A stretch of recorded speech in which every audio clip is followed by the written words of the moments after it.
नमस्कार, आप देख रहे हैं आरएडी न्यूज़। मैं हूं योगेश चक्रवर्ती। देश में आम चुनाव महोत्सव की घोषणा हो चुकी है। 7 चरणों में चुनाव होना चुनाव आयोग ने तय कर दिया है और इस बार एनडीए का नारा है 400 पार का। और इसके पीछे बताया जा रहा है कि विकसित भारत, यानी कि एक तरह से इंडिया शाइनिंग। आपको याद होगा 2004 में अटल बिहारी वाजपेयी ने समय से पहले लोकसभा भंग करके इंडिया शाइनिंग के मुद्दे पर चुनाव करवाया था, लेकिन परिणाम उल्टा आया था। वाजपेयी जी सत्ता से बाहर हो गए थे। क्या विकसित भारत का नारा फिर एक बार बीजेपी को सत्ता से दूर कर देगा? क्योंकि विकसित भारत सिर्फ पीएम मोदी और बीजेपी समर्थकों के लिए है, बीजेपी के लिए है। देश की जनता के लिए विकसित भारत कहीं नहीं दिख रहा। ऐसे में चुनाव की घोषणा के बाद यही सवाल उठ रहा है।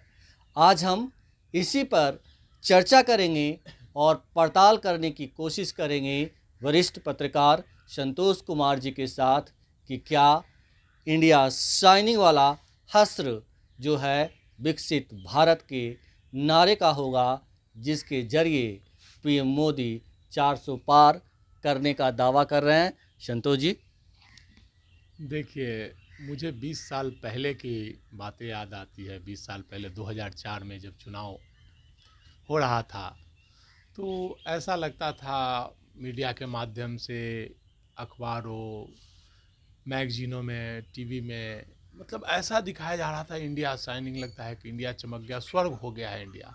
वाजपेयी जी की छवि ऐसा दिखाया जा रहा था, लगता था कि भाई आज तक जो वाजपेयी जी ने कर दिया, स्वर्ग ला दिया धरती पर। लेकिन वह स्वर्ग केवल टीवी और अखबारों और मैगजीनों में था। परिणाम आपके सामने है। उस समय भी बोला जाता था कि भाई वाजपेयी जी का कद और विपक्ष में कौन नेता है? कोई नहीं नेता। एक विदेशी महिला को क्या जनता सत्ता सौंपेगी? देश की जनता। और परिणाम आपके सामने था। जब चुनाव हो रहे थे तो बड़े बड़े दावे लग रहा था कि भाई धरती पर स्वर्ग आ गया है, और ऐसा माहौल बनाया गया था कि भाई, मतलब विपक्ष के लोग भी बोल रहे थे कि हाँ वाजपेयी जी की ही सरकार बनेगी। मतलब एक मानसिकता, आम मानसिकता बनाई गई थी कि भाई हाँ, लगभग जितने सर्वे आ रहे थे 300 से 400 सीट दिखाए जा रहे थे, के बीच दिखाए जा रहे थे। कई बड़े बड़े मैगजीन जो कि देश के प्रतिष्ठित मैगजीन थे, उन लोगों ने ये दिखाया था। रिजल्ट आया तो भारतीय जनता पार्टी का गठबंधन 150 से नीचे सीट पर आ गया। वो भी वैसी परिस्थिति में जबकि विपक्ष में एक विदेशी महिला, जिनको बोला जाता है सोनिया गांधी, कैंडिडेट थी, और उनके नेतृत्व में चुनाव लड़ा गया था विपक्ष से। और वाजपेयी जी दूसरी तरफ, प्रधानमंत्री का कद वाजपेयी जी थे, प्रमोद महाजन का मीडिया मैनेजमेंट था, बाकी बड़े बड़े एकदम पूरा तंत्र उनके साथ था। सीबीआई कहिए, ईडी कहिए, मीडिया कहिए, सब कुछ। और रिजल्ट क्या आया? तो 150 सीट। मुझे वही स्थिति अब देखने को मिल रही है। उस समय इंडिया साइनिंग था, उसका हिंदी रूपांतरण विकसित भारत कर लीजिए। विकसित भारत कहा जा रहा है। क्या हमारा भारत विकसित भारत हो गया क्या? जहां 80 करोड़ लोगों को आप 5 किलो अनाज के मोहताज कर दिए हैं, आत्मनिर्भर भारत हो गया क्या? यही विकसित भारत है कि 80 करोड़ लोग दाने दानों को मोहताज हैं, उन्हें सरकार के 5 किलो अनाज पर डिपेंड रहना पड़ रहा है? यही हमारा विकसित भारत है? क्या हमारा विकसित भारत यही है कि भाई 400 का सिलेंडर 1200 रुपया में आप दे रहे थे? जब आज से 10 साल पहले आप सत्ता में आए थे तो 400 का सिलेंडर था, और आज 1200 रुपया में है। क्या यही विकसित भारत है? पेट्रोल 100 के पार हो गया। आप बोलते थे डॉलर डॉलर का वैल्यू गिर रहा है, डॉलर गिर रहा है, डॉलर डॉलर रुपया का वैल्यू गिर रहा है। क्या आज है? तो क्या यही हमारा विकसित भारत है? केवल प्रचार तंत्र से भारत विकसित नहीं हो जाता। विकसित भारत के लिए हर व्यक्ति को रोजगार चाहिए। क्या आपने 2 करोड़ लोगों को रोजगार दिया? मुझे लगता 2 करोड़, हर साल आपने दावा किया था कि हर साल 2 करोड़ नौकरी देंगे। आज 10 वर्षों में तो 20 करोड़ लोगों को नौकरी मिलनी चाहिए। मुझे नहीं लगता है कि 1 करोड़ लोगों को भी उन्होंने नौकरी पिछले 10 वर्षों में दिया हो। नौकरी देना तो दूर की बात, जितने भी सरकारी नौकरी थी सबको आपने ख़त्म कर दिया। रेलवे में वैकेंसी बंद, बैंक में वैकेंसी बंद, जितने संस्थाएं थे सबको आप बंद करते जा रहे हैं, प्राइवेटाइजेशन करते जा रहे हैं। तो क्या ये विकसित भारत है? निजी हाथों में देश को सौंपना क्या विकसित भारत है? तो जनता समझ रही है महंगाई की मार है, बहुत ज़्यादा महंगाई है, पेट पर लोगों को लात पड़ रहा है। आप केवल हर चीज़ का विकसित भारत दिखा रहे हैं, मोदी मैजिक दिखा रहे हैं। राम मंदिर बनाना क्या विकसित भारत है? मंदिर बनाना, अरे बच्चों को एजुकेशन की बात कीजिए, शिक्षा की बात कीजिए, स्वास्थ्य की बात कीजिए, रोजगार की बात कीजिए, नौकरी की बात कीजिए, तो ये उपलब्धि तो नहीं है। विकसित भारत में क्या हिंदू मुसलमान होता है? क्या मंदिर मस्जिद की लड़ाई होती है? विकसित भारत का मतलब सार्वभौम समाज, सबको एक समान। हमारा जो संविधान है, जो हिंदू मुस्लिम सिख ईसाई आपस में है भाई भाई, तो यहाँ सबको लड़ाने का काम हो रहा है। क्या ये हमारा विकसित भारत है? तो जनता समझ रही है। आप देखिएगा प्रचार तंत्र है, मतलब भाजपा का जो शाखा है आरएसएस, उसके माध्यम से एक तंत्र विकसित किया गया है प्रचार तंत्र का कि 400 पार 400 पार। फिर अब की बार फिर मोदी सरकार, 2004 में भी नारा लगा था, अब की बारी फिर से अटल बिहारी। वही उसी नारे की पुनरावृत्ति होती है, नाम बदल जा रहा है, मॉडल वही है। लेकिन जनता की भूख भाई वाजपेयी जी नहीं मिटाए, कहाँ मिटा सके? अगर मिटाते, भूख मिटाते तो। संतोष जी, आप कह रहे हैं कि ये जो दिखाया जा रहा है बीजेपी और संघ परिवार की ओर से, वो हवा का गुब्बारा है, और जिस तरह से गुब्बारा फूटता है तो कुछ नहीं मिलता, ठीक वही हाल है।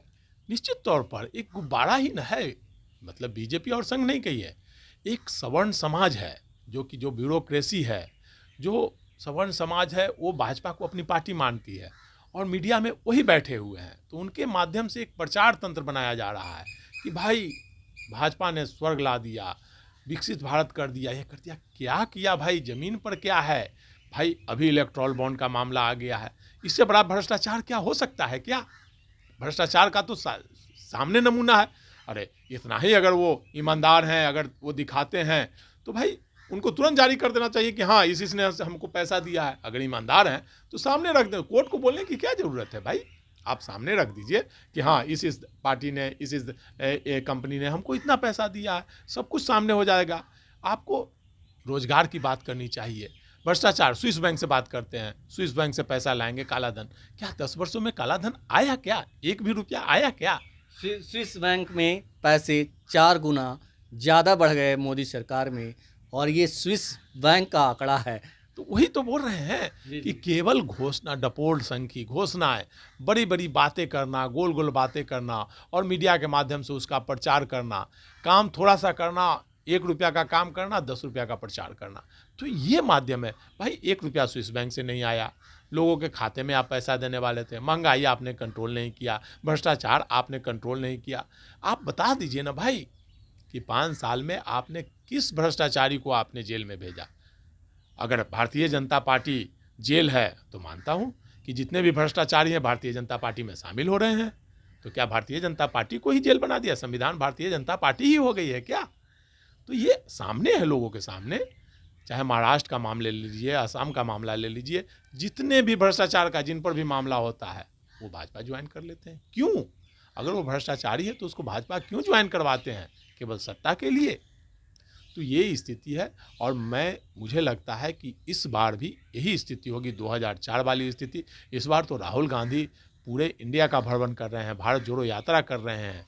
लोगों को एक भरोसा है राहुल गांधी पर जागा है लोगों को। पिछले समय तो राहुल गांधी नहीं थे, सोनिया गांधी के नेतृत्व में लड़ा गया था। अब तो राहुल गांधी है, इंडिया गठबंधन है, उसमें नेतृत्व में चुनाव लड़ा जा रहा है। आप देख लीजिए ना भारतीय जनता पार्टी कहाँ सीट जीतेगी भाई? बिल्कुल। आपने कहा कि राहुल गांधी जिस तरह से इंडिया घूमे हैं, संतोष जी, राहुल गांधी को जिस तरह से संघ परिवार और बीजेपी की आईटी सेल ने निठल्ला, निकम्मा और गवार जाहिल के रूप में पेश कर दिया, और बना भी दिया, एक तरह से बना भी दिया, क्रिएट भी कर दिया, पप्पू बना दिया। तो अब राहुल गांधी उस छवि से बाहर आ गए हैं, और जनता भी समझ रही है कि राहुल गांधी जो इंटरनेट माध्यम पे दिखाए जाते हैं वो नहीं है, बल्कि एक विराट रूप हैं, और मोदी उनके सामने कुछ भी नहीं है। देखिए, एक कहावत है ना कि अच्छाई को आप लाख छुपाइएगा वो नहीं छुप सकता है, और बुराई को आप लाख छुपाइए वो भी नहीं छुपेगा। तो सूरज की रोशनी को एक छोटा सा भी ए, छेद नज़र आता है तो वहाँ से भी वो दरवाजे में प्रवेश करती है। तो ये स्थिति है, तो आप राहुल गांधी को एक बदनाम करके क्या कर सकते हैं? उनमें जो अच्छाई है वो तो सामने आने लगी। आप उनको बदनाम कर सकते हैं कि कुछ नहीं है, कुछ नहीं है। लेकिन राहुल गांधी ने जो एजुकेशन हासिल किया, जो उनके बोलने की क्षमता है, देखिए, तो उसका तो भाई बाहर से पढ़कर आए हैं, उनकी बातों में दम लगता है। और बाकी लोग क्या हैं? अपना डिग्री तक नहीं दिखा पा रहे हैं भाई। आप देश के सामने क्या प्रस्तुत कर पा रहे हैं विकसित भारत? आप अपना डिग्री सार्वजनिक नहीं कर पा रहे हैं। आप बताइए ना भाई कि आपके साथ पढ़े लिखे कोई एक आदमी है जो आपके साथ पढ़ा हो, जो आज खुलकर आए सामने? तो आप केवल घोषणाएँ, वादा, मतलब एक नाटक के पात्र की तरह पर्दा उठता है और कलाकार बोलने लगता है, उस तरह से कर रहे हैं। संतोष जी, जिस तरह से अभी चुनाव की घोषणा होने के पहले पूरे देश में प्रधानमंत्री तकरीबन हर राज्यों में घूम घूम करके जो शिलान्यास कर रहे थे, तो वो शिलान्यास कुछ उसी तरह के पत्थर होंगे जैसे अहिल्या थी कि जो राम के चरणों के पढ़ने के बाद कई सालों के बाद कई सालों के बाद उसको मुक्ति मिली थी। तो पता नहीं मोदी जी जो पत्थर रख रहे हैं वो बनेगा भी नहीं या अहिल्या की तरह इंतजार में ही कट जाएगा। देखिए, आपको एक ताज़ा उदाहरण देते हैं। वो शिलान्यास कर देना, उद्घाटन कर देना अलग बात है। आपको याद होगा, आप दूर कहाँ जाते हैं, पटना का ही जो जेपी सेतु पुल है, उसका उद्घाटन देवगौड़ा सरकार के समय हुआ था। शिलान्यास जी। रामविलास पासवान जी उस समय रेल मंत्री थे, उसका और जोनल ऑफिस हाजीपुर का, दोनों का हुआ था देवगौड़ा 96 में। जब उसके बाद हुआ, जब वाजपेयी जी आए, जब फिर चुनाव का समय आया था, हमको लगता है 2004 के आसपास, फिर वाजपेयी जी ने उसका शिलान्यास किया, गांधी मैदान से कार्य शुभारंभ कराया। उसके बाद जाकर के फिर जब कांग्रेस की सरकार बनी, फिर उसके बाद वो ऐसे ही चला गया। जब कांग्रेस की फिर 2000 में सरकार बनी, तब जाकर के उसका निर्माण कार्य हुआ, पूरा हुआ। तो इसी प्रकार शिलान्यास कर देने से कुछ नहीं होता है। कितने शिलान्यास पटल यहीं आप ले लीजिए, विधानसभा में एक शिलान्यास हुआ था लाइब्रेरी का, कहाँ हुआ अभी तक भाई? साल भर से ज़्यादा होगा, कुछ हुआ क्या? भाजपा की सरकार है, गठबंधन की सरकार है, तो केवल शिलान्यास। अब एक यहाँ पे उन्होंने एक स्तंभ का, जिसका कोई औचित्य नहीं है। अरे भाई, शिलान्यास कीजिए स्कूल का, कॉलेज का, आईआईटी का, मेडिकल कॉलेज का, रिसर्च सेंटर का। तो एक स्तंभ लगा देने से और वो शिलान्यास करने से क्या हो जाएगा? क्या ये विकसित भारत हो जाएगा? भाई, एक मूर्ति लगा देंगे, 5,000 करोड़ की मूर्ति लगा देने से क्या वो विकसित भारत हो जाएगा? अरे 5,000 करोड़ का कॉलेज खोलिए, विश्वविद्यालय खोलिए, उससे भी हमारा भारत विकसित होगा। तो आप जान लीजिए, रिजल्ट आप देखिएगा, 2004 की पुनरावृत्ति होगी, जो इंडिया साइनिंग की हाल हुई थी, जो 400, 300 और 400 सीट का दावा किया जा रहा था और 150 से के आसपास सिमट के रह गए थे। तो फिर मुझे लगता है कि वही स्थिति होगी, 150 से 200 के बीच भाजपा गठबंधन सिमट जाएगी। और मुझे लगता है जो स्थिति है, आम लोग, जो गरीब लोग हैं, आप किसी से बात कर लीजिए ना गांव में जाके, टीवी पे मत जाइए। टीवी पर जो जाते हैं लोग, वो जो लोगों से पूछते हैं, तो जो भाजपा के पक्ष में प्लांटेड रहता है, जो पक्ष में रहता है, उसी बातों को दिखाया जाता है।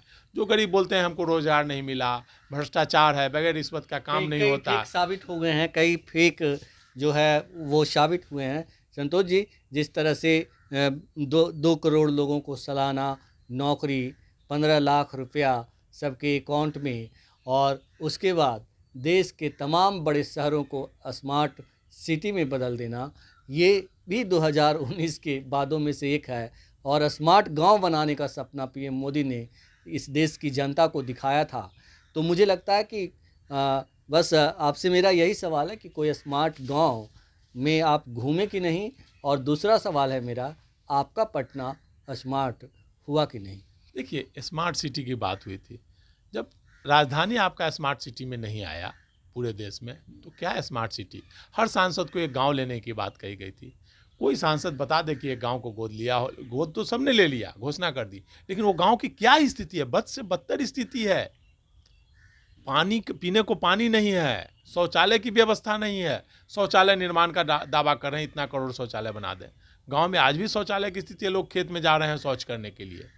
तो स्थिति बहुत भयावह है। ना तो स्मार्ट सिटी बना, ना ही शौचालय का निर्माण हुआ हर जगह, न ही आपको लोगों के 15 लाख रुपए आए, न ही महंगाई कंट्रोल हुआ, न ही भ्रष्टाचारियों को जेल हुआ।